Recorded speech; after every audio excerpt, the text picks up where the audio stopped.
16절 보면 바울이 아덴에서 그들을 기다리다가, 아덴에서 그들을 기다린 것은 15절을 보면 바울을 인도하는 사람들이 그를 데리고 아덴까지 이르러, 14절에 보면 형제들이 곧 바울을 내보내어 바다까지 가게 하되, 항구로 실라와 디모데는 아직 거기 머물더라, 베레아에. 그래서 바다까지 가가지고 배를 타고 아덴까지 간 거예요. 아테네. 실라와 디모데를 자기에게로 속히 오게 하라는 명령을 받고 떠나니라. 그러니까 아테네까지 그 바르다 준 사람들이 한 왕복 한 달 걸렸을 거라고 그러죠. 그 아테네 도착했는데 아테네까지 바울을 바르다 줬어요. 그 바르다 주고 나니까 바울이 이제 그 바르다 준 사람들한테 이제 이런 말을 전한 거죠. 실라와 디모데를 가면은 빨리 뭐라고 좀 해라. 너희가 가면 실라와 디모데를 속히 보내라. 그리고 이제 실라와 디모데가 올 때까지 바울이 아덴에서 그들을 기다리다가 그 성에 우상이 가득한 것을 보고 마음에 격분하여, 그 성이 어디냐면 아덴이에요. 아테네. 그러니까 바울이 아테네를 두루 돌아다녔겠죠. 물론 그 중심에 있는 아크로폴리스는 당연히 봤을 거고, 회당에서는, 그러니까 아테네 회당이 있었네. 유대인과 경건한 사람들과 또 장터에서는 날마다 만나는 사람들과 변론하니, 이 장터라고 하는 것은 아고라죠. 아고라. 아테네에 있는 큰 광장 아고라가 있었어요. 그랬는데 변론을 했는데 18절, 어떤 에피쿠로스와 스토아 철학자들도 바울과 쟁론할세. 어떤 사람은 이르되 이 말쟁이가 무슨 말을 하고자 하느냐 하고, 바울이 아주 말을 열심히 잘했나 봐요. 또 어떤 사람은 이르되 이방 신들을 전하는 사람인가 보다 하니, 이는 바울이 예수와 부활을 전하기 때문이로라. 그러니까 거기서 예수님과 예수님의 부활을 열심히 전했다는 걸 알 수 있어요. 그래서 광장에서 그를 붙들어 아레오바고로 가며 말하기를, 아레오바고는 언덕이에요. 이제 거기 가서 본격적으로 논쟁을 하는, 토론을 하는 것이죠. 내가 말하는 이 새로운 가르침은 무엇인지 우리가 알 수 있겠느냐? 내가 어떤 이상한 것을 우리 귀에 들려주니 그 무슨 뜻인지 알고자 하노라 하니, 모든 아덴 사람과 거기서 나그네 된 외국인들이 가장 새로운 것을 말하고 듣는 것 이외에는 달리 시간을 쓰지 않음이더라. 달리 시간을 쓰지 않는단 말은 다른 일 안 한다는 거예요. 그러니까 이 사람들이 일 안 하고 이 새로운 것을 배우고 토론하고 하는 거, 그 일을 하는 사람들인 거예요. 거기 아레오바고, 거기 광장에서 아덴 사람들, 거기 아테네에 있는 사람들이 그렇다는 거죠. 그러면 이 일은 누가 하겠어요? 이 일은 훨씬 많은 사람들인 노예들이 모든 일을 하는 거예요.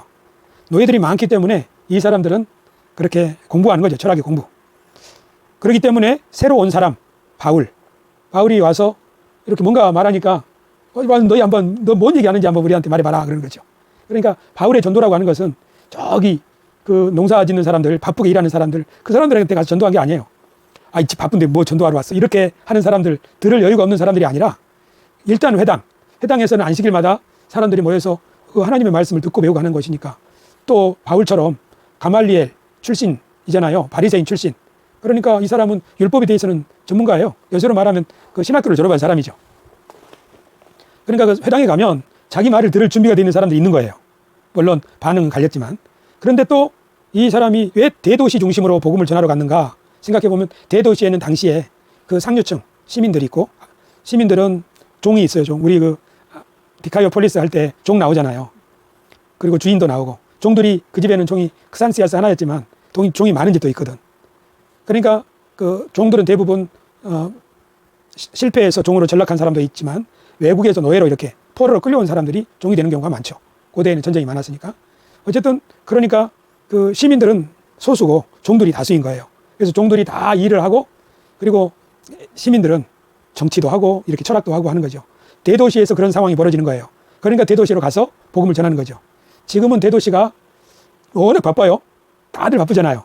하지만 지금 대도시에서 이렇게 들을 준비가 되어 있는 사람들이 있어요. 그게 어디예요? 강좌, 문화광자 하는 것들이잖아요. 그런 데는 사람들의 명사 이야기를 들을 준비가 되어 있는 거죠. 근데 명사를 라야, 자격이 있는 명사라야 초대를 받잖아요. 세바시 이런 데 말이에요. 그러니까 지금은 그런 곳이 아닌 누구든지 들을 수 있는 유튜브가 대도시인 거예요. 영상, 인터넷. 여기는 다 들을 준비가 돼 있어. 공간적으로는 아니지만 각자의 자리에서 말이에요. 요새 사도 바울이 전도한다면 틀림없이 유튜브를 할 거예요. 왜 안 하겠어요? 당연히 하지. 유튜브를 하되 아주 열심히 할 거예요. 1부, 2부, 3부, 4부 막 특집 나눠가지고 할 거예요. 그 유두가 떨어질 때까지 졸려서 설교한 거 보면 알 수 있어요. 하나님의 경륜 시리즈도 가르쳤을 것이고, 또 초보자를 위한 강좌도 있었을 것이고, 아주 깊이 있는 공부도 했을 거예요. 어쨌든 지금 아테네 상황이 그런 거예요. 21절 모든 아덴 사람과 거기서 나그네 된 외국인들이 가장 새로운 것을 말하고 듣는 것 이외에는 달리 시간을 쓰지 않음이더라. 그러니까 말씀을 들을 준비가 돼 있는, 여유가 있는, 또 배우려고 하는 사람들이 있었던 거예요. 바울이 아레오바고 가운데 서서 말하되 아덴 사람들아 너희를 보니 범사에 종교심이 많도다. 내가 두루다니며 너희가 위하는 것들을 보다가 알지 못하는 신의 계라고 새긴 단도 보았으니 그런즉 너희가 알지 못하고 위하는 그것을 내가 너희에게 알게 하리라. 우주와 그 가운데 있는 만물을 지으신 하나님께서는 천지의 주제신이 손으로 지으신 전에 계시지 아니하시고 또 무엇이 부족한 것처럼 사람의 손으로 섬김을 받으시는 것이 아니니 이는 만민에게 생명과 호흡과 만물을 친히 주시는 이심이라. 그래서 아테네에서 바울이 그 청자들, 철학자들, 그 사람들한테 첫 번째로 하나님을 얘기한 거죠. 그 하나님은 창조주시다. 그래서 사람이 손으로 지은 곳에 갇히시는 분이 아니지 않냐. 또 그분은 부족한 게 있는 게 아니고 모든 만민에게 생명과 호흡과 모든 것, 만물을 주시는 분이 아니냐. 그러면은 여기까지 들으면은 사람들이 이해하겠죠. 맞아, 그분이 하나님이지. 그 다음 또한 26절에 인류의 모든 족속을 한 혈통으로 만드사 온 땅에 살게 하시고 그들의 연대를 정하시며 거주의 경계를 한정하셨다. 우리 사람들의 이거를 주관하시는 거죠. 우리 신이라면, 하나님이라면 그렇죠. 이는 사람으로 혹 하나님을 더듬어 찾아 발견하게 하려 하심이로되. 중요한 말씀이에요. 그 다음 그는 우리 각 사람에게서 멀리 계시지 아니하도다. 이 멀리 계시지 아니하도다 이 말은 누구를 향해서 하는 말이냐면 이 듣는 사람들 가운데 저 앞에 에피쿠로스 학파 철학자들, 에피쿠로스 철학자들은 에피쿠로스라고 하는 사람은 여기 기원전 341년에서 270년경 에피쿠로스, 이 사람은 자기 이전에 있던 철학자 데모크리토스는 과학책에도 나오는데 모든 만물은 원자, 더 이상 쪼개지지 않는 가장 작은 원자로 이루어져 있다. 물질로 이루어졌다는 거예요. 그래서 사람이 죽으면은 이게 원자 단계로 이렇게 분해돼서 없어지는 것이다. 죽으면 끝인 거예요. 신 없어. 그리고 설령 신이 있다고 해도 저 멀리 있기 때문에 인간 세상에는 개입하지 않는 거야. 그러니까 지금 현재 이 땅에서 행복하게 사는 것, 그것이 최고야. 그냥 마음에 뭐 신이 심판하거나 또는 죽은 후에 뭐 벌이 있거나 그런 거 두려워하면서 바들바들 떨 필요가 없다고. 지금 현재의 삶에 충실해서 가장 행복한 길을 추구하는 것이 최고다. 이런 것을 가르치는 학파예요. 오늘날에는 YOLO, You only live once라는 뜻일 거예요. 너는 오직 한 번만 살 뿐이다. 인생은 한 번이다. 두 번 오는 게 아니기 때문에 한 번뿐인 인생 가장 행복하게 살자. 소확행, 작은 행복한 일들을, 즐거운 일들을 하면서 행복을 누리는 거. 까르페 디엠, 오늘, 지금, 여기서. 그러니까 이 에피쿠로스 철학은 저 과거요.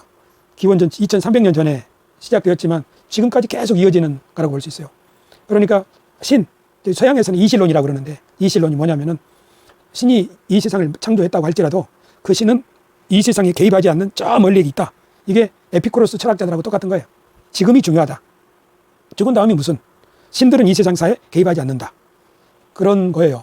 그러니까 지금 사도 바울이 거기서 하나님은 이 세상을 창조하신 분이고 사람이 지은 건물에 갇히시지도 않으니까 또 뭔가 부족해서 자꾸 사람한테 뭘 달라고 하시는 분도 아니고 도리어 생명과 호흡과 만물을 주시는 분이다. 또 그분은 모든 사람들을 딱 연대와 거주의 경계를 정하신 분이다. 하나님의 주권 아래 우리들이 이렇게 사는 것이다. 더 나아가서 뭐라고 하냐면은 하나님은 우리에게 멀리 계신 분이 아니라 가까이 계신다. 혹 더듬어서 발견할 수도 있다. 그러니까 알려고 한다면 그런 말을 하는 거예요. 그러니까 우리에게 멀리 계시지, 각 사람에게서 멀리 계시지 않다.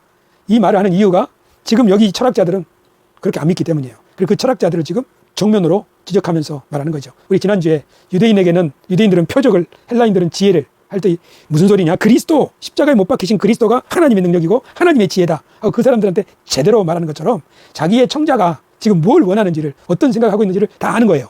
그러니까 바울이 이렇게 아테네에서 설교를 하는 거라고요. 하나님은 멀리 계신 분이 아니라 지금 가까이 계신다. 심지어 28절에는 이렇게 말해요. 우리가 그를 힘입어 살며 기동하며 존재하느니라. 지금 우리가 이렇게 살아가는 것도 그분이 주시는 힘을 입기 때문에 이렇게 살아가는 거다. 그러면서 또 이런 말도 하죠. 너희 시인 중 어떤 사람들의 말과 같이 우리가 그의 소생이다 하니, 너희 시인들 중에도 우리가 신의 소생이라고 말하지 않았느냐.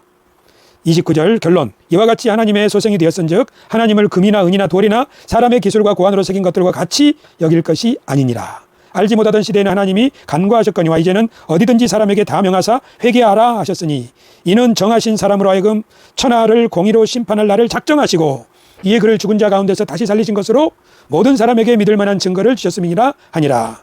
여기 보니까 하나님 심판한다는 거잖아요. 그죠? 그 다음에 죽은 자 가운데서 살리심, 예수님을 죽은 자 가운데서 살리심으로 증거를 주셨다는 거죠. 그래서 부활을 증거하는 거예요. 이 사람들은 신, 개입, 심판 그런 거 없어. 모든 건 물질로 이루어졌기 때문에 이게 죽으면 다 분해돼서 끝이야. 그러니까 현실에 최선을 다하고 지금 행복하게 살면 끝이라고. 그렇게 가르치는 거예요. 그런데 이 가르침은 오늘날까지 그냥 한순간도 죽지 않고 계속까지 앞으로도 영원히 이 내용이 있을 거예요. 그 가운데 지금 성경의 사람, 믿음의 사람들은 그렇게 말하는 거죠. 사도 바울이. 무슨 소리냐? 하나님은 살아계신다. 그랬더니 32절에 그들이 죽은 자의 부활을 듣고 이 사람들은 부활을 안 믿으니까 죽으면 끝. 어떤 사람은 조롱도 하고 당연히 조롱하죠. 어떤 사람은 이 일에 대하여 내 말을 다시 듣겠다 하니 왜냐하면 증거가 있다고 하니까 이 판단 유보예요. 이에 바울이 그들에게 가운데서 떠나매 몇 사람이 그를 가까이 하여 믿으니 그 중에는 아레오바고 관리 디오누시오와 다말이라는 여자와 또 다른 사람들도 있었더라. 그랬더니 청중들의 반응, 이 철학자들의 반응이에요. 어떤 사람은 부활? 무슨 소리야? 부활이 어디 있어? 하고 조롱하는 거고 어떤 사람은 잘 모르겠는데 좀 더 들어볼게. 판단 유보하는 거고 또 소수의 어떤 사람들은 믿음으로 그 말씀을 받아들인 거예요. 맞아요. 저 사람이 깎아서 만든 것에 무슨 능력이 있겠어요. 그렇죠. 하나님이 어디 건물에 갇히겠어요. 우리가 그분의 소생이잖아요. 그분이 우리에게 힘을 주시는 것 때문에 우리가 살잖아요. 그분은 틀림없이 우리와 함께 하실 거예요. 그뿐 아니라 우리 이후에 모든 사람을 심판하시겠죠. 그러니 하나님 두려워하는 마음으로 정직하게 살아야죠. 이게 양심으로부터 바른 양심을 가진 사람들의 반응이에요. 그러니까 하나님의 말씀은 사람의 양심을 일깨우는 거예요. 다른 거 필요 없고 지금 행복하게 사는 게 끝이야. 이렇게 자기 만족을 위해서 사는 그 사람들이 알고 보면 거기에는 부패가 있거든. 모든 사람에게 양심이 있기 때문에 하나님의 말씀이 그 양심을 찌르는 거예요. 베드로가 그 오순절 설교할 때 유대인들의 양심을 찔렀잖아요. 그 베드로가 유대인들의 양심을 찌른 것은 하나님의 약속과 언약들 그것을 쫙 증거해 주니까 자기들이 잘못됐다는 것을 깨달은 거죠. 이제 아테네에서 바울이 설교할 때 그 사람들이 이렇게 선한 반응을 한 이유는 몇 사람이 그들도 양심이 있기 때문에 이게 사람이 자기만을 위해서 나만 좋으면 다 좋은 게 아니로구나 하는 게 있는 거예요. 그런 것들을 하나님의 말씀으로 일깨워 주기 때문이죠. 지금 지구를 둘러싼 수많은 통신 위성이 있어요. 정말 수억만이에요. 억까지는 안 가더라도 아주 굉장히 많아요. 그렇기 때문에 지금 우리가 내비게이션도 우리가 어디든지 통신 위성을 할 수 있는 거죠. 이렇게 이 통신으로 말미암아 지금 과학기술과 정보와 지식이 폭발적으로 모든 사람에게 공유돼서 더구나 금년에 들어서는 AI가 쫙 전파돼 가지고 옛날에 로마 시대 때 그 부잣집에서는 그리스에서 잡아온 사람들 철학자들을 가정교사로 부렸어요. 그래서 자기들도 배우고 자식들도 가정교사로. 그러나 지금은 모든 세상 사람들이 다 AI라고 하는 그 최고의 가정교사를 다 데리고 사는 거예요. 그렇기 때문에 그리스 사람들처럼 오늘날도 우리가 성경을 믿을 필요가 있을까? 우리 과학으로 우리 기술로 충분히 이 모든 것을 설명할 수 있는데 그런 생각을 할 수가 있는 거죠. 사도 바울도 이 아테네에서 바로 그런 사람들을 만났어요. 지금 아테네 파르테논, 아크로폴리스에 있는 파르테논은 이렇게 폐허가 되었지만 2000년 전에 사도 바울이 방문했을 때 아테네 파르테논은 이렇게 멋진 모습이고 그 바깥에는 이렇게 아테나 여신인데 이 안에도 아테나 여신이 있어요. 이 밖에도 있는 거예요. 아테나 프로마코스. 프로마코스라고 하는 것은 마케가 전쟁이거든. 프로는 앞에 전쟁의 최일선에서 나가서 싸우는 승리의 여신 아테나를 상징하는 거예요. 그러니까 그리스인들이 아테나 여신을 그 자기의 도시 이름이기도 하고 또 도시의 수호신으로 한 거기 사도 바울이 여기 방문했을 때 이 보면서 얼마나 답답했겠어요. 그리고 거기에서 이제 아까 말한 복음을 전했더니 저 아리오바고 언덕으로 이 앞에가 이제 광장이 있는 거죠. 그래서 이제 철학자들이 자 우리 중요한 문제를 논쟁할 때는 항상 이 아레오바고 언덕에 올라가서 하는데 이 아레오바고스 할 때 아레오는 아레스 이 신이에요. 전쟁의 신. 파고스는 언덕이란 말인데 아레오바고 언덕에 여기 올라가지고 이렇게 논쟁을 했던 거예요. 여기에 서서 사람들이 아마 윙 눌러 있었겠죠. 거기 서가지고 바울이 이제 설교를 했어요. 청자들 중에는 에피쿠로스나 스토아, 학파 그들은 현실이 중요하고 영혼이나 신이나 이런 것들은 생각하지 말아라. 사후의 심판 이런 거 생각하지 말아라 하고 사는 사람들이에요. 그래서 어떤 사람들은 이 행복론자들인 이 사람들을 쾌락주의자라고 이제 오해하기도 했죠. 그렇지만 오늘날도 많은 사람들이 그렇게 살아요. 이런 정신은 우리 기독교인들에게까지 많이 스며들어와 있어요. 하나님은 잘 모르겠고 지금 어쨌든 지금 잘 먹고 잘 사는 게 중요하다. 이건 아마 과학적 이런 지식이 진화론 이런 것 때문에 점점 성경은 신화로 여기고 또 하나님이 지금 무슨 기적을 베푸냐 그런 생각들이 들어와 가지고 이런 이 에피쿠로스적 사고가 신자들에까지 들어와 있지 않냐라고 이제 톰 라이트는 우려를 하는 거예요. 그래서 사도 바울이 이렇게 그 아리오바그 언덕에서 사람들 앞에서 그들로 말하면 연설인 거예요. 우리로 말하면 설교인 거고 하면서 창조주는 만물을 있게 하신 분이고 건물에 갇히는 분이 아니다. 지금 신전 헛것이다 이런 거 아니에요. 그리고 우리들에게 생명을 공급해 주시는 분이지 우리가 뭔가 재물을 바치는 그런 대상이 아니다 하는 거죠. 그리고 심판이 있는데 바로 부활로 그것을 확정해 주셨다. 그러니까 부활을 증거한 거예요. 심판은 언제 있는 거예요? 부활한 다음에 있는 거예요. 부활한 다음에. 그리고 예수님의 부활이 바로 그 증거라는 거죠. 부활이 있고 그렇기 때문에 심판이 있다. 심판이 있다는 말은 어떤 거예요? 그러니까 지금 바르게 살아야 된다는 거죠. 하나님을 바르게 예배해야 된다는 거죠. 이런 허탄한데 엉뚱한데 하지 말고. 그러면서 이제 사도 바울이 무슨 얘기까지 하는 거예요? 내가 보니까 여러분 진짜로 종교성이 많은데 알지 못하는 신을 위하여라는 제단도 쌓았던데 이거 여러분 지금 아테네 신만으로는 부족하고 이 수많은 신전들도 부족해서 뭔가 모르는 게 있어서 여러분 이런 것까지 세운 것 아니에요. 여러분이 모르는 그곳, 모르지만 위하여 세운 제단, 여러분이 모르면서도 이 정성을 바치고 있는 그 어떤 분을 여러분 생각하고 있는 거 아니에요. 그분이 누구인지를 보여주겠어 하고 하나님을 전하고 예수 그리스도를 전했던 것이죠. 그랬더니 그 반응이 이렇단 거예요. 조롱이 있고 유보가 있고 또 믿음으로 수용하는 사람들이 있었더라. 사실 이 세상은 이미 신앙과 불신앙은 딱 갈려져 있어요. 이건 성경에도 이미 나와 있는 거예요. 성경에 보면 악인은 그 교만한 얼굴로 말하기를 여호와께서 이를 감찰하지 아니하신다 하며 그 모든 사상에 하나님이 없다 하니라. 저 구약 성경에 있는 말이에요. 그러니까 성경은 처음부터 아예 믿는 사람 안 믿는 사람이 딱 구별돼 있어요. 그러니까 뭐냐면 하나님을 믿고 인정하고 두려워하면서 그분을 경외하는 사람들이 있고 그런 거 필요 없어 하고 하나님이 무슨 우리를 보겠어 그렇게 생각하는 거죠. 이렇게 근데 그 사람들 왜 그렇게 생각하는 거예요? 의인들은 왜 하나님을 믿고 악인들은 왜 하나님 안 믿어요? 몰라요. 이 사람들이 왜 하나님을 믿는지 몰라요. 이 사람들이 왜 하나님 안 믿는지 몰라요. 그러지만 그렇게 딱 갈라져 있어요. 그렇죠? 지금도 마찬가지예요. 또 어떤 사람이 왜 당신 믿습니까? 그러면은 나는 왠지 믿음이 가요 그러는 거겠죠. 또 당신은 왜 안 믿습니까? 그러면 나는 믿음이 안 생겨요 그런 거겠죠. 그러니까 그거 믿고 안 믿고는 모르겠어요. 자기의 선택이기도 하고 그런 거예요. 오늘날에도 역시 그렇죠. 오늘 과학 문명이 더 많이 이렇게 발달했기 때문에 믿는 사람이 더 적고 안 믿는 사람이 더 많다. 꼭 그렇게 봐야 될까? 내가 보기에는 안 믿는 사람은 무슨 얘기를 해도 안 믿어요. 믿는 사람은 무슨 얘기를 해도 그 믿음을 버리지 않아요. 다만 사람의 생각은 딱 고정되어 있는 게 아니라서 믿음을 갖다가도 흔들리기도 하고 안 믿겠다고 이렇게 했다가도 뭔가 하나님의 도움을 필요로 할 때가 있는 거죠. 사람은 그런 존재니까. 그래서 오늘 나는 신앙과 과학 이 두 가지가 서로 배척하는 거냐. 둘 중에 양자택일.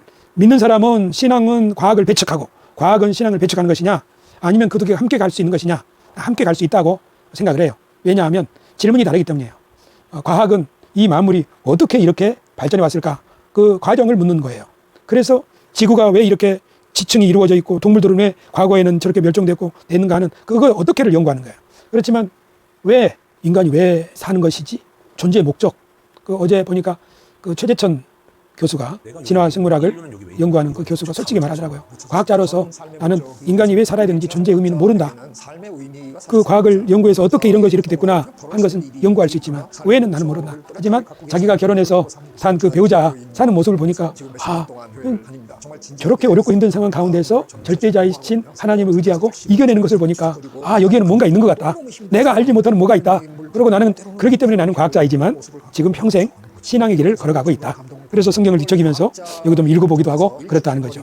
그러니까 신앙은 우리들에게 인간은 어떤 존재인지 무엇을 위해서 살아야 되는지 어떤 의미가 있는지 이런 것들을 가르쳐 주는 거예요. 그것이 성경이고 신앙인 거예요. 하지만 과학은 우리들에게 뭘 가르쳐 줘요? 과학은 이 모든 것들이 어떤 절차를 따라서 이렇게 되었는가 하는 어떻게를 설명해 주는 거예요. 인간에게는 이 두 가지가 다 필요한 거죠. 그래서 성경과 과학, 신앙과 이성 이런 것은 함께 가는 동반자의 길인 거예요. 그래서 신재식 박사가 쓴 예수와 다윈의 동행 이것이 그 책 제목이 이것을 잘 말해주고 있다고 생각을 해요. 그런데 이 두 가지 동행을 하려고 할 때에는 좀 뭔가 하나 더 필요한 게 있어요. 뭐냐 하면 신앙은 과학의 영역을 넘어서면 안 돼요. 과학도 신앙의 영역을 침범하면 안 돼요. 그러니까 과학이 대답할 수 없는 게 있잖아요. 왜는 대답할 수 없잖아요. 그것은 신학의 영역에 맡겨놔야 돼요. 또 신앙은 과학의 영역 어떻게를 침범해서는 안 되는 거예요. 예를 들면 창세기를 보면 하나님이 천지 만물을 창조했다. 6일 만에 그런 얘기, 각 종류대로 이런 얘기가 나오잖아요. 그러면 거기서 우리는 과학에 의하면은 지구의 나이가 45억 년이에요. 근데 성경은 어떻게라고 하는 과학의 눈으로 성경을 읽어버리면은 지구의 나이는 6천 년인 거예요. 그러니까 안 맞잖아요. 그러니까 성경을 읽을 때는 성경이 뭘 말하려는지를 잘 알아야 돼요.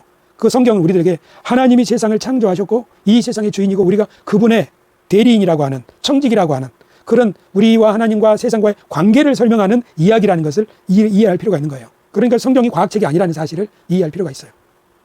그래서 창세기를 읽을 때 창세기를 첫째 날, 둘째 날, 셋째 날 이렇게 쫙 나오잖아요. 그걸 문자 그대로 읽을 일이 아니에요. 그걸 문자 그대로 읽어버리면은 어떻게 되냐면은 과학을 배척할 수밖에 없어요.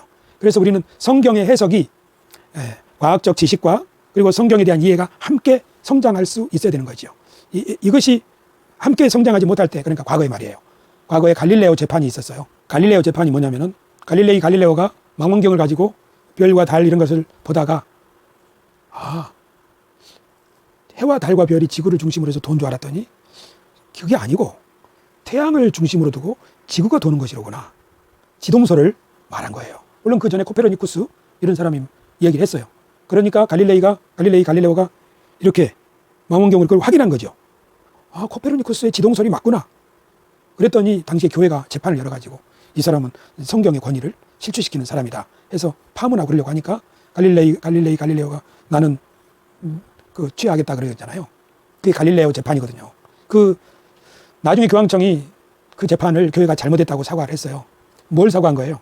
성경을 문자적으로 읽어서 과학적 발견을 판단해버린 거, 그걸 사과한 거죠. 그러면서 그럼 지금은 우리가 지구가 둥글고 지구가 태양의 주위를 돌고 이 태양계조차도 더 큰 은하의 일부고 우리가 있는 은하조차도 더 수많은 은하의 일부고 막 그렇게 이제 이해하기 시작했잖아요. 그렇게 해서 과학적 지식이 상식이 되어 가니까 그러면 이제 성경을 그럼 어떻게 읽어야 될까 하면서 성경을 읽는 해석의 눈이 점점 발전되어 온 거죠. 창세기는 하나님의 천지 창조를 알려주는 신앙의 언어, 시적 표현이로구나. 이걸 문자 그대로 각기 종류대로 처음부터 아예 만들었다. 그렇게 읽을 일이 아니로구나. 하다 보니까 성경 해석이 발전해서 진화론을 배척하는 것이 아니라 하나님이 이 세상을 만드신 것에 대한 그 방법에 대한 더 깊은 통찰을 가지게 된 거죠.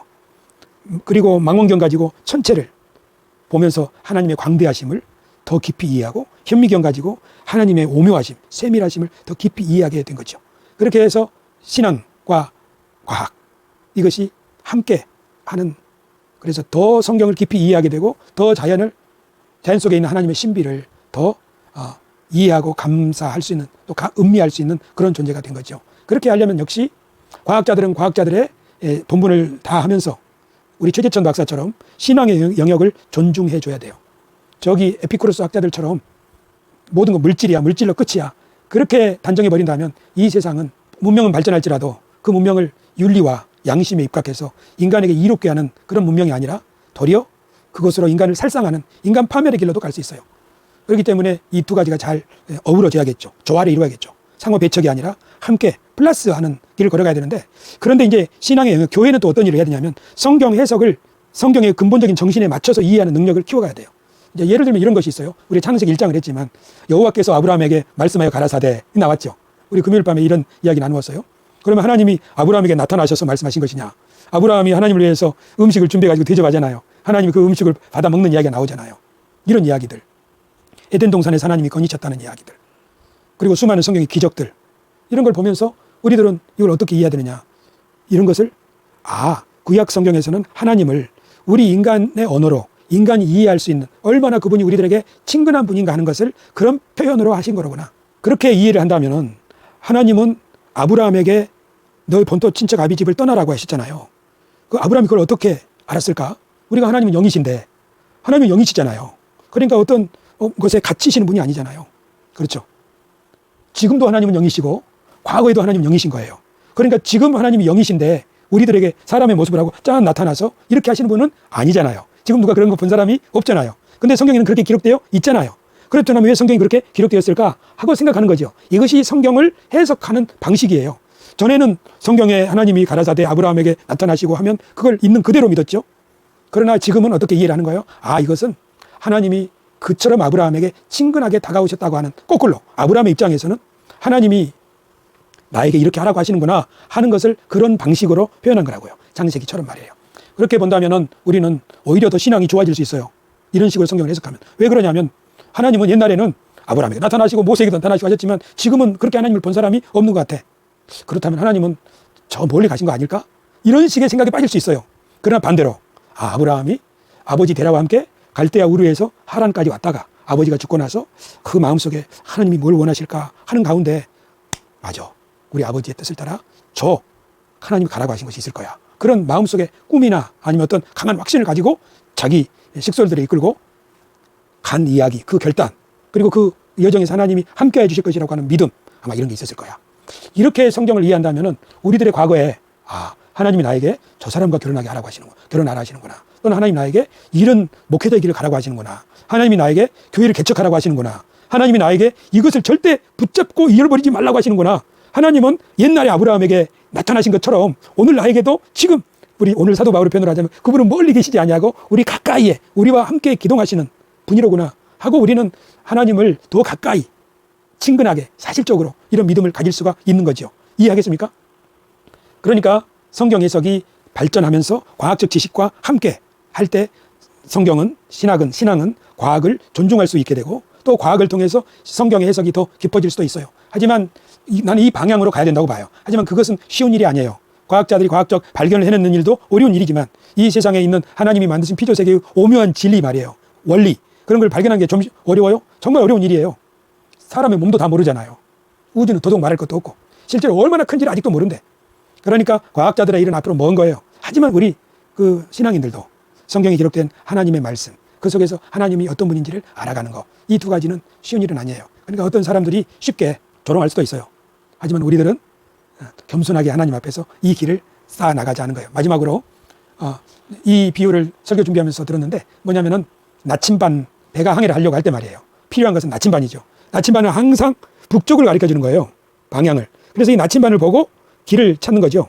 하지만 뱃사람이 나침반만 보는 건 아니에요. 일기예보가 필요하죠. 바람이 어디로 불고 여기서는 해류가 어디로 향하는가. 그러니까 우리가 성경만 가지고 사는 건 아니에요. 과학 지식이라고 하는 이것이 함께 필요한 거죠. 성경이 나침반이라고 한다면 우리 사람이 찾아낸 과학 지식은 해류와 풍향 또는 풍속 이런 것이 되어서 이 두 가지를 함께 조화롭게 조율해서 갈 때 우리 신앙이라고 하는 인생이라고 하는 여정, 이것이 진리를 따라 항해하는 구도자들의 길이 온전해질 수 있지 않겠느냐, 그렇게 생각하는 거예요. 오늘 설교의 마지막 시간에 이 복음의 성화 봉송 주자다, 우리는 이 말을 하고 싶어요. 사도 바울이 자기 시대에, 사실 사도 바울 시대 때는 이런 경기가 있었어요.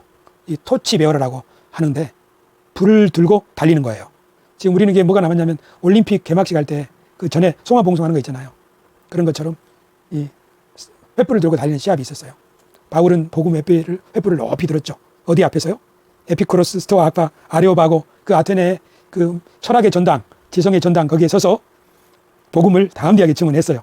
그리고 지난 2000년 동안 우리 믿음의 사람들이 그 복음 횃불을 들고 지금은 우리 손에 이걸 딱 쥐어준 거예요. 이제 우리가 이 복음의 횃불을 들고 있어요. 이 복음 횃불은 사도 바울이 말하기를 은혜의 복음을 전하는 일을 마치려 하면은 나를 택하신 것은 하나님의 경륜, 비밀의 경륜을 증거하게 하기 위함이다 라고 한 것처럼 우리가 이 말씀을 한번 읽어봅시다. 시작. 내가 속히 이 말이니 아닌데 그죠? 내가 속히 어리니 내가 가진 것을 굳게 잡아 아무나 내 면류관을 빼앗지 못하게 하라. 요한계시록 3장 11절 말씀. 아멘. 내가 속히 어리니 내가 가진 것, 우리 지금 4가지의 교훈을 받았어요. 그걸 굳게 잡아 아무도 내 면류관을 빼앗지 못하게 하라. 오늘은 그 철학자들과 만난 사도 바울이란 제목으로 사도행전 17장을 가지고 설교를 한 거예요. 사도 바울이 아테네에서 철학자들과 대면했죠. 아레오바고 언덕에서. 그 상황은 그 당시 에피쿠로스로 철학자들을 그 생각이나 오늘 현대인의 생각이나 대동소이하다. 그리고 더군다나 지금 과학 문명이 발달해가지고 종교나 신앙을 우습게 여기는 조롱하는 세대에 우리가 살고 있는 거나 아테네에서 바울이 처해 있는 상황이나 똑같은 거예요. 근데 거기에서 바울이 전혀 위축되지 않고 그 아레오바고 그들의 토론의 언덕에 서서 탁 증거하잖아요. 그러면서 그들이 가지고 있는 생각의 맹점, 그것을 탁 깨부수면서 하나님의 말씀을 증거하고 그 하나님 우리와 함께 계시다는 거, 그리고 이 모든 일에 옳은 일에 대해서 상을 주실 것, 그리고 악한 일에 대해서 심판하실 것, 그리고 부활이 바로 예수님의 부활이 그 증거라고 하는 것을 담대하게 증거했어요. 거기에 대해서 조롱도 있고 판단 유보도 있고 그리고 소수 수용하는 사람도 있고 하지만 그 불을 꺼뜨리지 않고 아테네에서 고린도로, 고린도에서 에베소로, 또 다시 안디옥으로, 그리고 나중에는 붙들려 가지고 로마 감옥으로, 그 감옥에 가서도 그 횃불은 꺼지지 않았어요. 그래서 수많은 그 서신서 속에 환히 타오르고 있었죠. 우리들도 마찬가지예요. 우리들도 저기 뚝섬에서부터 와가지고 자양동으로 가가지고 왕십리로 와가지고 또 교회를 섬기다가 여기까지 온 거예요. 여기 지금 이 가정에서 복음의 횃불을 싹 들고 있는 거예요. 이렇게 잘 보여요? 이렇게 이렇게 에피쿠로스 학자들만이 아니라 사도 바울이 동족으로부터도 조롱을 받았다는 사실, 조롱만이 아니라 핍박을 받았다는 사실을 생각해 본다면 세상이 녹록지는 않은 거예요. 예수님은 더 살벌한 표현 하셨어요. 내가 너희를 보냄이 양을 이리 가운데 보낸 것 같도다.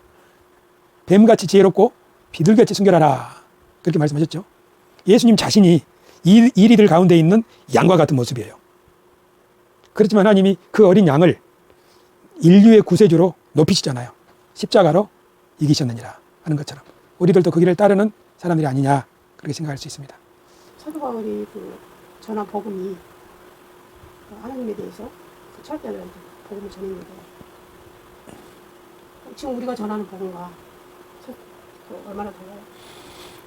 사도 바울이 회당에서는 구약 성경의 약속들을 인용을 해서 시편도 인용하고 그렇게 했죠. 근데 아테네에서는 사도 바울이 그런 거 인용 안 하고 그 사람들의 시를 인용하죠. 그리스 철학자들의 시. 너희 중에도 어떤 시인이 말하기를 우리가 신들의 소생이라며 하면서 그들의 시를 인용하죠. 그러니까 그 대상자들을 그리고 또 하나는 그 유대인들의 기대, 메시아에 대한 기대, 그걸 잘 알고 있어요. 선민이라고 하는, 아브라함의 언약이라고 하는, 그 다음에 다윗의 언약이라고 하는 것, 메시아의 약속들, 시편에 있는 많은 말씀들을 잘 기억하고 있어요. 특히 예언자 이사야의 글. 그래서 그런 것들을 늘 해당해서 읽으니까 그런 것을 중심으로 해서 그 하나님이, 열조를 부르시던 하나님이 이제 세상의 끝에 그리스도를 보내셔서 만국을, 만민을 하나로 하시고 그래서 모든 만민이 함께 하나님 앞에 서게 하시는 것이다. 그래서 유대인과 이방인을 하나로 부르신다 하고 유대인들에게는 이방인들을 향한 제사장 민족으로 우리를 부르셨다고 하는 교회의 에클레시아에게 그 사명을 일깨워주는 거예요. 이걸 하나님의 경륜이라고 전한 거예요. 유대인과 이방인이 하나가 되는 것이다. 그게 이제 그것을 이루기 위해서 그 이사야 11장도 인용하잖아요. 이새의 산뿌리가 나서 열방이 그를 사모하리라 하는 말씀들, 열방 가운데서 주를 찬미하고 하는 말씀들 하잖아요. 회당 가운데서는 바울이 무슨 말씀을 많이 인용하냐면 하나님의 계획은 열방을 아우르는 것이다, 이방인을 아우르는 것이다 하는 말씀을 전하는 거죠. 그래서 그거의 핵심이에요. 계속 우리가 지난주에도 봤듯이. 그래서 유대인들로부터 미움을 받은 거죠. 왜냐하면 자기들은 율법, 할례와 그것, 아브라함의 혈통의 자손만이, 율법 준수만이, 그러다 보니까 그 율법 때문에 그리스도의 공로가 헛되게 되는 거예요. 그리스도께서 이제 만국을 품으시는, 옛날 성경 말씀 그대로 그 만국을 품으시는 그 하나님의 뜻을 펼치는 분으로 오셨는데, 근데 이방인들, 이 헬라인들한테는 뭐라고 얘기하는 거예요? 이방인들은 지금 우상을 섬기면서 열심히 신을 찾고 있잖아요. 또 한편으로는 신은 우리 신경 쓰지 말자고, 그냥 우리 한평생 즐겁게 사면 다 아니야? 그렇게 하고 있잖아요. 이것은 지금 마가, Make America Great Again, 미국을 다시 위대하게, 미국판 태극기 부대예요. 미국 같은 나라가, 청교도의 나라가 미국만을 중심으로 생각하는 거잖아요. 그 에피크로스적 마인드예요. 국가 운영을 그렇게 하는 거예요. 그러니까 우리나라에 관세 막 때리고 막 세계 여러 나라에서부터 그 돈을 뜯어내려고 하고 있잖아요. 이게 지금 우리만 생각해보면, 그러니까 지금 우리만 한평생 그걸로 행복하면 끝이지, 이거는 굉장히 위험한 거예요. 알고 보면. 그러니까 하나님의 뜻에 위배되는 거죠. 그게 겉보기에는 욜로나 소확행이나 카르페 디엠 뭐 멋져 보이지, 하지만 그 본질로 들어가면, 그것이 끝까지 가버리면 어떻게 되는 거예요? 지금 트럼프처럼 그런 일이 생기는 거예요. 주변 나라들을 막. 그래서 피조세계가 망가지는 거예요. 옛날에도 그런 거죠. 그러니까 사도 바울은 하나님의 대리인으로서 하나님의 경륜의 입장에서 유대인과 이방인들이 함께 하나님을 경배하고 그 능력을 힘입어서 제사장적 소임으로 피조세계를 생육번성 충만케 하는 그 하나님의 생명의 사역을 본다면, 지금 이 사람들은 허탄한 것을 섬기고 있을 뿐만 아니라 굉장히 이기적이고, 그러니까 이 유대인들이 이기적이어서 폐쇄적인 선민의식에 갇혀 있는 거나, 이 에피쿠로스 학파 사람들이 그런 현세적인 물질적인 사상에 갇혀 있는 거나 똑같은 거예요. 그것이 결국 파멸로 끝나는 거지. 배타와 배제와 파멸로. 그러니까 이 사람들에게도 그러지 말아라. 하나님은 그런 허탄한 것에 갇혀 있는 분도 아니고 우리에게 공급해 주시는 분이고, 그리고 그 하나님이 우리 가운데에서 계시면서 심판하시는 분이다. 그러니까 그 하나님 멀리 계신 분이라고 생각하고 그 하나님 잊어버리고 살자, 괜찮아, 이렇게 살면 안 된다, 심판이 있다. 그러니까 헬라인들한테 정신 차리라고 하는 거예요. 그러면 그 말씀을 들은 그 뭡니까 아레오바고 관원 디오누시오와 다마리라고 하는 여자, 이런 사람들처럼 아 그래, 우리가 우리만을 생각할 것이 아니야. 하나님도 두려워하고 사람들과 더불어 살아야지. 이게 교회예요. 바울이 만들려고 하는 교회.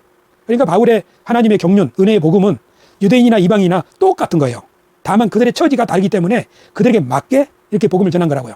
이 사실을 몰랐을 때는 사도 바울이 아테네에서는 세상 지식 가지고 전도하고 이스라엘 유대인들을 해당해서는 성경 가지고 전도하고 그렇게만 생각했어요. 아주 비상적인 거예요. 하지만 본질로 들어가면 같은 거예요. 이해하겠죠? 할렐루야. 좋은 질문이에요. 질문이 있어야 진리의 문이 열리는 거예요. 그죠? 설교 안에는 없는 정말 새로운 통찰인 것 같아요. 유대인과 이방인에게 내가 빚진 자로다. 유대인에게도 그렇고 이방인에게도 그렇고 헬라인에게도 그렇고. 근데 빚졌다고 할 때 복음 전도해야 된다고 생각했을 거 아니에요. 근데 그 복음 전도가 뭐냐? 예수 믿고 구원받아라 하는 그런 단편적인 이야기가 아닌 거죠. 예수님의 부활을 증거했죠. 그렇죠. 예수님의 부활을 증거했죠. 아테네에서는 예수님의 부활이 증거다. 심판이 있다는 증거다. 심판이 있다는 증거다. 심판이 뭐예요? 심판은 우리가 설명하는 심판이 뭐예요? 어그러진 것을 바로잡는 게 심판이죠. 그래서 선한 일을 한 사람에게는 상을 주시고 악한 일을 한 사람에게는 벌을 내리신 거죠. 그것은 이유가 뭐냐면은 어그러진 것을 바르게 세우기 위함이죠. 그 심판이 이 땅에서의 심판인가요? 아니면 우리가 부활해서의 심판인가요? 하나님의 심판은 둘 다죠. 종국적으로는 부활해서 최후의 심판을 말하는 거겠죠. 하나님 심판은 부활이 있기 때문에 심판이 의미가 있는 거예요. 부활이 없다면 우리가 말하자면 없어져 버리는데 심판이 있거나 말거나지. 왜냐하면 우리가 없어져 버리는데. 그러면 이 땅에서 심판이 바로잡는 거라고 그랬죠. 그렇죠. 바로잡는 거죠. 그러면 이 땅에서 심판을 받고 또 우리가 다시 부활하는 다음에도 우리의 선함과 악함에 대해서 심판이 있다는 거죠. 그렇게 볼 수 있어요. 어떻게 생각할 수 있냐면 하나님은 우리 지난주에 그거 배웠던 것 같은데 저번에 이미와 아직 할 때 심판에 대해서 종말에 대해서 이미 왔고 아직 안 왔고 이런 시간적 표현으로 설명하지 말자. 이거 일리는 있지만 더 좋은 표현이 뭐라고 그랬어요? 하나님은 항상 심판하시고 항상 일하고 계시고 그리고 결국 그것을 완성하실 것이다. 그래서 하나님은 에덴 동산에서부터 어그러질 때마다 그것을 심판하신 거예요. 아담과 하와를 쫓아내심으로 또 노아 홍수를 보내심으로 또 바벨탑을 흩어버리심으로 계속 그렇게 하시죠. 그렇게 하고 끝나는 게 아니죠. 노아를 부르시고 아브라함을 부르시고 이스라엘 부르시고 해가지고 바로잡아 가시는 일을 하시는 거죠. 사울은 심판하시고 다윗을 세우시고 그러니까 하나님의 심판은 계속 이어지고 있는 거예요. 사울 심판 받았어요? 심판 받았죠. 다윗 심판 받았어요? 심판 받았죠. 중간에 회개도 하고 그렇게 하나님은 항상 일하고 계시는 거예요. 지금도 마찬가지예요. 지금도 악을 행하는 사람 심판 받지요. 악을 행하는 나쁜 지도자 심판 받지요. 당연히 심판 받지요. 왜냐하면 하나님이 살아계시기 때문이에요. 우리 그 믿음을 가지고 있기 때문에 하나님 지금도 심판하시지만 그 심판이 바로잡는 일이죠. 하지만 이 세상이 어그러진 게 아직 너무 많아요. 피조 세계도 그렇고 인간 사회도 그렇고. 그래서 하나님이 이것을 계속 바로잡아 가시는데 자기의 대리인들을 통하여 교회를 통하여 또 교회만 그렇다고 그랬어요. 하나님은 교회 밖에서도 얼마든지 일하고 계시죠. 많은 사람들을 통해서 일을 하시죠. 그렇지만 이 모든 것의 끝에 결국에 모든 피조 세계가 새롭게 되어지는 날, 우리가 몸으로 부활하게 되는 날, 의인의 부활, 악인의 부활이 있을 때 그때 최고의 심판이 있는 거죠. 영생과 영벌의 심판이 있는 거죠. 그리고 그때는 새하늘과 새 땅에 대해서 이 세상 그 어느 것도 하나 어그러진 것이 없는 완벽한 세상에 그 세상 우리가 물려받게 되는 거죠. 그러니까 하나님은 항상 일하고 심판하고 계시고 그리고 결국 최후의 그 심판을 완성하실 것이다. 이렇게 볼 수 있는 거죠. 그러니까 부활은 그 최후의 심판, 이 심판이 완성될 것을 보여주는 증거라고 지금 사도 바울이 말하는 거예요. 사실 우리가 하나님의 심판, 하나님은 지금도 심판하신다라고 말하지만 사람들은 그게 잘 안 보여요. 그래서 하나님은 없다 그러는 거죠. 그런데 가만히 보면 하나님 안 계신 것 같아도 악인은 심판을 받는 거예요. 그렇잖아요. 의인의 자손이 걸식하는 것 같고 그래도 의인은 결국 옳다 인정함을 받는 거예요. 하나님이 지금 심판하고 계신다. 물것 같은 눈동자를 지켜보시고 우리가 가까이 계신다 하는 것을 잊으면 안 돼요. 그리고 최후의 심판도 있다는 거, 그 부활로. 그러니까 이 두 가지 항상과 결국은 같은 차원에서 우리가 생각하면 좋겠죠. 내가 보기에는 정말 이미와 아직이란 말도 맞기는 맞는 것 같아요. 하지만 훨씬 더 좋은 말은 항상 결국이에요. 뭐 믿거나 말거나 누가 인정해 주거나 말거나 나는 이것이 훨씬 더 좋은 표현이라고 생각을 해요. 그렇죠. 그러니까 우리들도 이걸 잘 기억해야 돼요. 더군다나 지금처럼 힘든 시절에는 어쩌면 사도 바울이 그걸 믿었기 때문에 자기 처지가 점점점 안 좋아지잖아요. 1차, 2차, 3차 전도하고 그 다음에 예루살렘 올라가서 체포당하고 막 그 뒤로부터는 계속 구금 생활이잖아요. 폭망만 나고 그 다음에 나중에 여기 갇히고 거기서 세월아 내월아 기다리다가 결국 참수형을 당하잖아요. 그러니까 사도 바울은 말년으로 갈수록 점점 형편은 안 좋아지는 거예요. 사방으로 우겨싸움을 당했다고 하는 말이 맞는 거예요. 정말 그러나 쌓이지 않는다. 왜냐하면 이 아테네에서 설교한 그대로 하나님 우리 생명과 호흡과 만물을 공급하시고 우리 가까이 우리가 그분을 힘입어 기동하지 않냐. 그분은 심판하신다. 부활이 그 증거다. 그러니까 먼 미래의 부활만을 생각한 건 아닌 것 같아요. 하나님이 살아계시니까 내가 뿌린 씨앗들이 자라고 자라 결국 건 나무가 될 것이고 그 예수님의 겨자씨 비유처럼 예수님도 그 겨자씨 하나님 나라 비유를 그렇게 선포하신 것처럼 사도 바울도 그걸 믿었기 때문에 그런 감옥에서 그런 희망의 메시지들을 쓰지 않았을까. 뭐 걱정하지 않고 우리들이 가져야 되는 것이죠. 그러나 사도 바울이 처음부터 그랬겠어요. 그 우리가 듣던 말씀, 형제들아 너희가 우리가 아시아에서 당한 환난을 당한 것을 너희가 알지 못하기를 원치 아니하노니 우리가 극심한 환난을 받아서 마음에 사형 선고 받은 줄 알았노라. 그러잖아요. 마음에 이제 죽었구나. 이제 끝이다. 이제 다 끝났다. 그런 일이 여러 번 있었다는 거예요. 그 언제예요? 강도 만났을 때. 이제 죽었구나. 언제예요? 풍랑 만났을 때. 여러 날 자지 못하고 햇볕도 보지 못하고 그럴 때 말이에요. 이제 죽었구나겠지 뭐. 그러나 그런 과정을 겪으면서 단단해진 거겠죠. 하나님 살아계시구나. 그럼 그렇지.